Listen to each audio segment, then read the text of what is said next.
Nike and Adidas were left scrambling as a teenage tennis star nobody saw coming blew the sports marketing world wide open. Alex Eala's merchandise didn't just sell, it sparked a frenzy that sent billion-dollar brands into chaos, with her signature gear outselling established champions in just 3 days.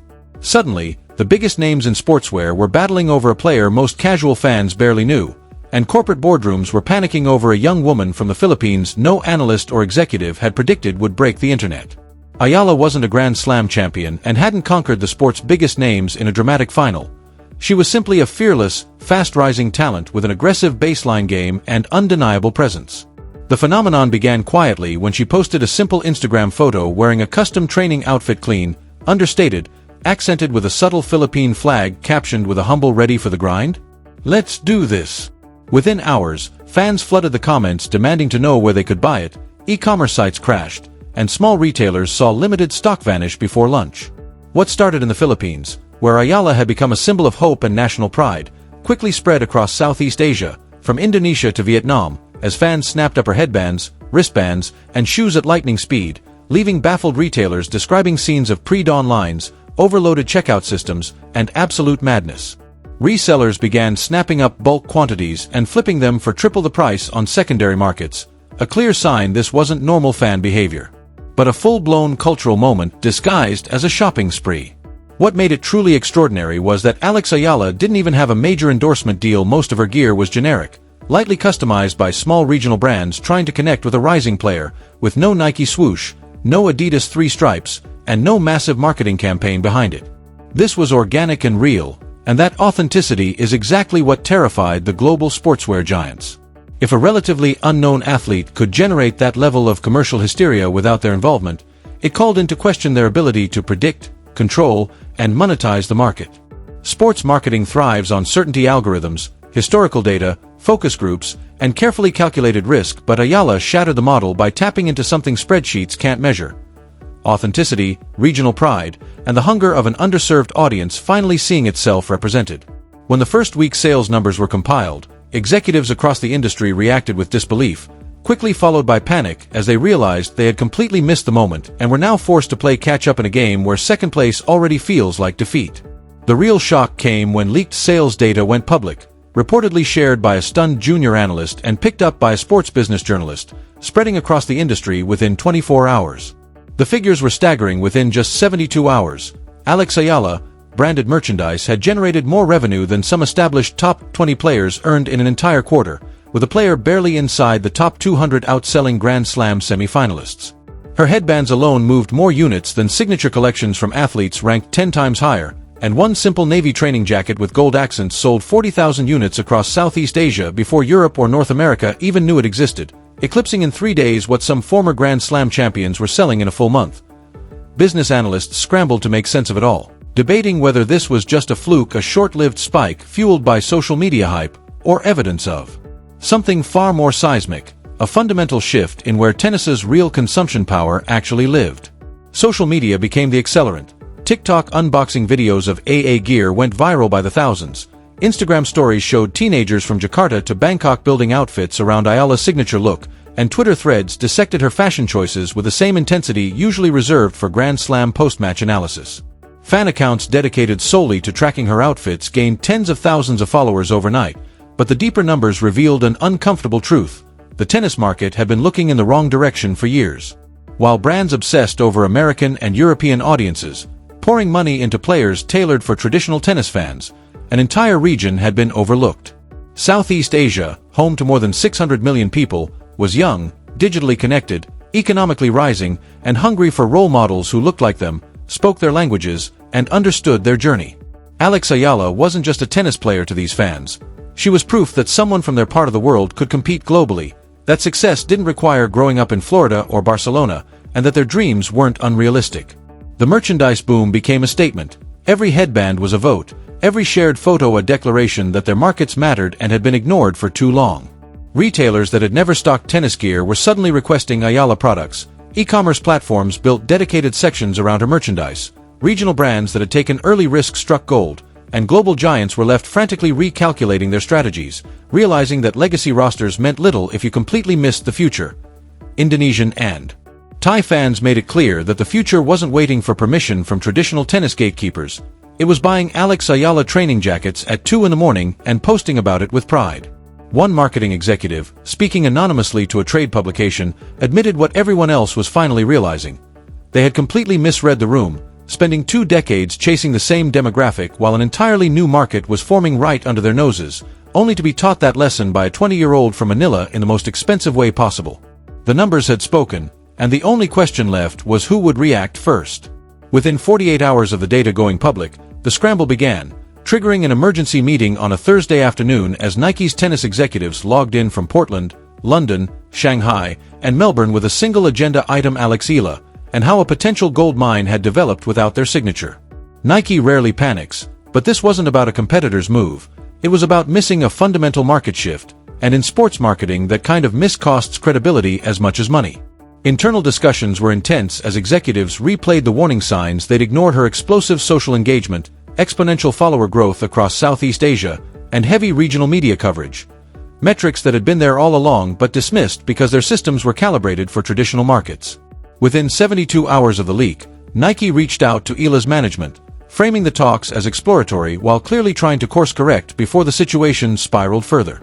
The proposed deal was bold: a multi-year contract, a signature apparel line tailored for Southeast Asia, guaranteed payments regardless of ranking, and bonuses tied to merchandise sales rather than tournament results. A radical bet on commercial power over on-court outcomes.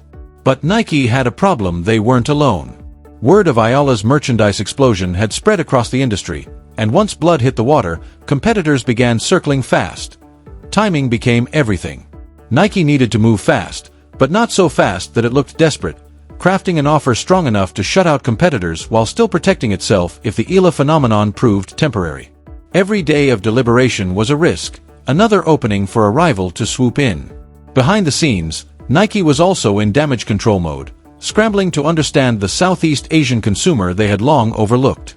Focus groups were rushed into Manila, Bangkok, and Jakarta, cultural consultants were hired, and an internal reckoning began as executives acknowledged how their Eurocentric, US-focused lens had blinded them to massive opportunities elsewhere. Some within the company urged caution, warning that Eala's surge might be short-lived, driven by nationalist excitement that could fade once the novelty wore off, but the counterargument carried more weight: the cost of missing her entirely would be far greater. If Nike passed and Eala became the superstar her fans believed she could be, the brand risked being locked out of the most dynamic emerging tennis market in the world. Under immense pressure and already criticized for being slow to adapt to changing athlete dynamics, Nike pushed forward, refining proposals and positioning itself as the obvious choice, only to realize it wasn't alone. While Nike scrambled, Adidas was already moving, taking a calmer, more calculated, and arguably more aggressive approach. Having invested heavily in emerging Asian markets, Adidas saw the Eala sales explosion not as a surprise but as validation of trends they'd been tracking for years. Their outreach was immediate and decisive, arriving with a fully formed offer that included contract terms, campaign concepts, and a regional rollout strategy tailored specifically to Southeast Asia. Adidas had done its homework, aligning its pitch with Eala's style, values, and fanbase, and went further by offering creative control, co-design opportunities, and a true partnership rather than a standard sponsorship. Then they played the long game, deliberately leaking news of serious talks to spark speculation, fuel social media buzz, and pressure Nike to accelerate its timeline, turning the race for Alex Eala into a very public, very high-stakes battle. The carefully timed leaks made the eventual deal announcement even more impactful and signaled to the entire industry that Adidas was serious, turning the bidding war public even as the exact numbers remained confidential. Once that happened, everything escalated. Brands that had been watching from the sidelines suddenly rushed in, with Puma making inquiries, New Balance seeing a chance to expand its tennis footprint, and even non-traditional tennis brands recognizing that Eala represented something far bigger than the sport itself: access to a massive, highly engaged consumer base they were desperate to reach. For Eala's management team, the shift was dizzying. Just months earlier they had been working with regional partners and hoping for a modest endorsement, and now multiple billion-dollar companies were competing for her signature, completely flipping the balance of power. Negotiations quickly grew complex as each brand tried to differentiate its pitch. Nike leaned on its global reach and tennis legacy. Adidas emphasized athlete empowerment and creative collaboration, while smaller brands dangled equity stakes and profit-sharing deals. The numbers climbed fast, but everyone understood this wasn't just about money. The right partnership could define Eala's career, while the wrong one could dilute her story, alienate her fans, or trap her in a deal that didn't reflect her values. Adidas made a particularly savvy move by arranging meetings between Eala and other Southeast Asian athletes from different sports who had successfully navigated similar partnerships, quietly reinforcing the message that they understood her unique position and wanted to build something authentic rather than simply chase a trend. As pressure mounted, fans debated her next move online, analysts argued over the smartest business fit, and regional media dissected every rumor and meeting, leaving Eala at the center of a fast-moving storm that was no longer just about tennis. Eala had become the most sought-after unsigned athlete in tennis, and possibly in all of sports, yet amid the frenzy one question lingered. What did she actually want? While brands obsessed over contracts and valuations, they nearly missed the far bigger story unfolding among her fans. This was no longer just about Eala's commercial appeal. It was about an entire region realizing its economic power and choosing to wield it.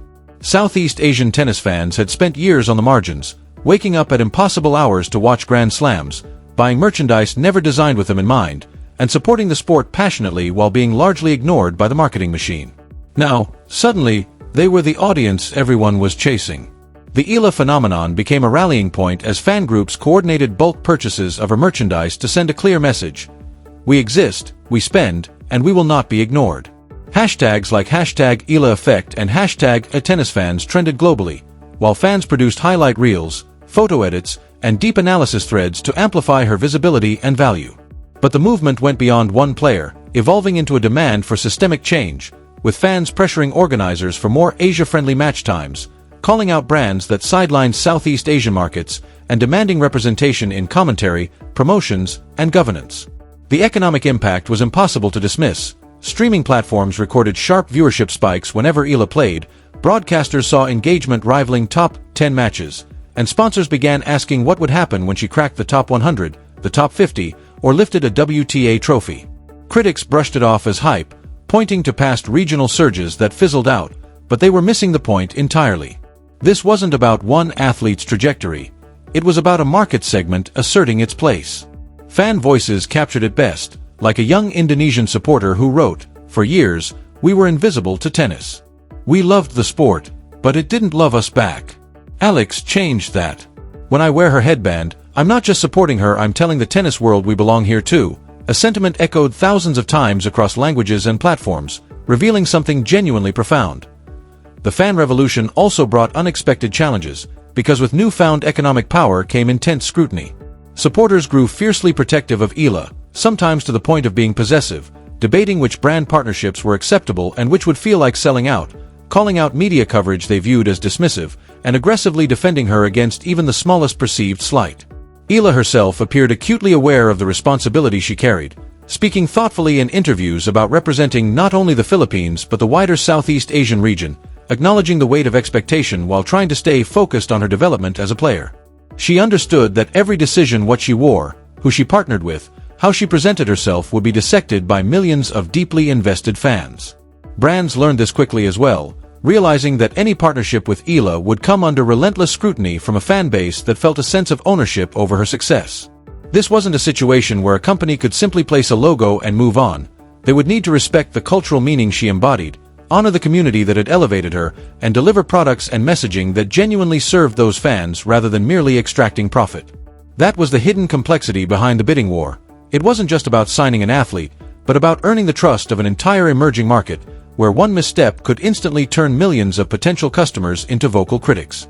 The stakes couldn't have been higher for Eala, the brands, or the future of tennis marketing itself. Then, just as the tension seemed to peak, the announcement finally came, released on a Tuesday morning Manila time to catch her core audience at its most active. Eala had made her choice, and while the financial terms were kept confidential, insiders estimated the deal to be worth millions with performance bonuses that could push it even higher, alongside unprecedented elements rarely seen in standard endorsement agreements, including creative control. The partnership emphasized collaboration, a clear regional market focus, and protections that allowed Eala to continue representing causes important to her community, and the reaction was instant and explosive. Social media lit up with celebration, debate, and criticism, as some fans hailed the choice as perfect while others questioned whether she had picked the right brand, and sports business analysts rushed to dissect the deal structure and long-term implications. Competitors issued polite congratulations while quietly rethinking their own strategies, But the true significance of the Eala phenomenon went far beyond a single endorsement. What unfolded over those weeks exposed a fundamental shift in sports marketing itself, revealing that the traditional model, identify champions, invest heavily, and market primarily to Western audiences, was no longer sufficient. Brands began scrambling to understand regions they had ignored for decades, reorganizing scouting departments, recalibrating analytics to value engagement beyond old metrics, and hiring cultural consultants to navigate markets that demanded deeper understanding. Tennis followed suit, with organizers reconsidering match schedules for Asian audiences, broadcasters investing in more representative commentary teams, and governing bodies facing pressure to reflect the sport's global reality rather than its historical power centers. For young players from underrepresented markets, the Eala effect was both inspiring and intimidating, proving that commercial success didn't require conformity, while raising difficult questions about whether such organic fan mobilization could ever be replicated. Brands that missed out immediately began hunting for the next breakout star, even as critics warned of potential exploitation and the risk of prioritizing marketability over development. Still, there was something undeniably hopeful in what happened. An athlete from a country with limited tennis infrastructure leveraged talent, authenticity, and community support to secure opportunities once reserved for Grand Slam champions, without sacrificing her identity. The full impact of the Eala phenomenon will take years to understand, but one truth is already clear: the sports marketing world will never view emerging markets the same way again. The algorithm was broken, the playbook rewritten, and a young woman from the Philippines forced billion-dollar brands to confront a reality they had long ignored. The future of sports belongs to those who see the whole world, not just the familiar parts of it.